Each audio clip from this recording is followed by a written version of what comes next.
Hi, it's Imogen Lamport from Inside Out Style coming to answer your colour and style questions. Today, the first one in my lucky dip comes from Pauline. He says, how do I pick the warm and cool palette when patterns have a mix of both warm and cool colours, e.g. blue and orange or blue and yellow? So one of the things to do is to look at your palette and notice the kinds of blues and yellows you may have. So here in this exotic palette, which is related to an autumn palette, if you are looking at seasonal things, you'll see we've got these warmer mustardy sort of yellows and then these warmer turquoisey sorts of blues.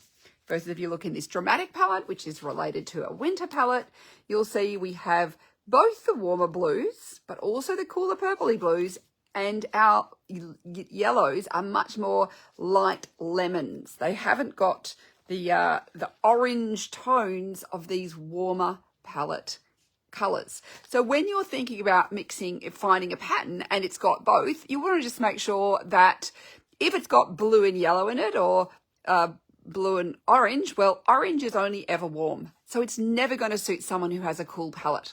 But if it's blue and yellow, then you could wear it potentially if you're cool, or you could wear it potentially if you're warm. So if you're warm, you want to make sure that the blue is your sort of blue. And if you're cool, you want to make sure that the yellow is your sort of yellow. Now, that said, that actually brought up something that I thought I would share with you. Some patterns have this mix of warm and cool in them though. So there's a lot of patterns that may be just warm or just cool, and some have a mix of both. Now, sometimes you can ignore the fact it's got a bit of the wrong undertone and still wear it. It's still fine. Other times I just say stay away. And particularly the closer it is to a 50-50 mix between warm and cool, the worse it is. And I just go leave those patterns be. So here is an example of a overall cool pattern. The blues and greens in here fit very much into this dramatic palette, but it has this really bright orange, and this bright orange does not relate at all to the rest of this palette.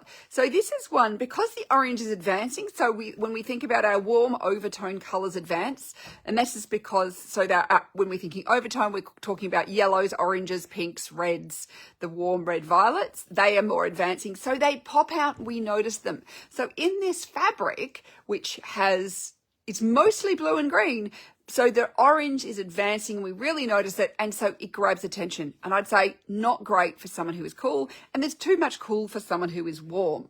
Now, if we look at this fabric, for example, which is overall warm, it fits pretty nicely into my rich palette here. So it's got the same sorts of colors as my rich palette, which is autumn related, but brighter than autumn. And this is where I've got a lot more palettes than the seasonal systems have. So it is autumn related, but it is not autumn. It fits really nicely into this. But it actually has some hot pink elements. And these hot pinks are not the same as the hot pinks that are actually in the autumn. So it can be hard to see. But if I pop that up, you can see that this is a little bit more yellow. This you can see more violet in it. It actually fits better with our cooler, dramatic sort of pink. So that's actually a cooler pink. But because there is so much other advancing colors in this pattern, where we've got lots of warm orange, yellow, and red, as well as the cool hot pink, that cool hot pink isn't dominating us because there's so much other dominating warm colors in it. So therefore, you just don't notice it so much. So that is something you could think about when you are looking at prints and patterns that do have a mix of warm and cool colors. Sadly, there's too many patterns out there that are badly colored.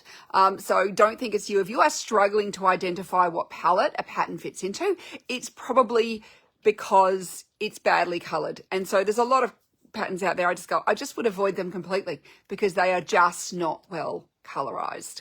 But if you take those rules into account, so if it's a receding color, and you just don't really notice that opposite color so much, don't worry about it. If it's more of your palette.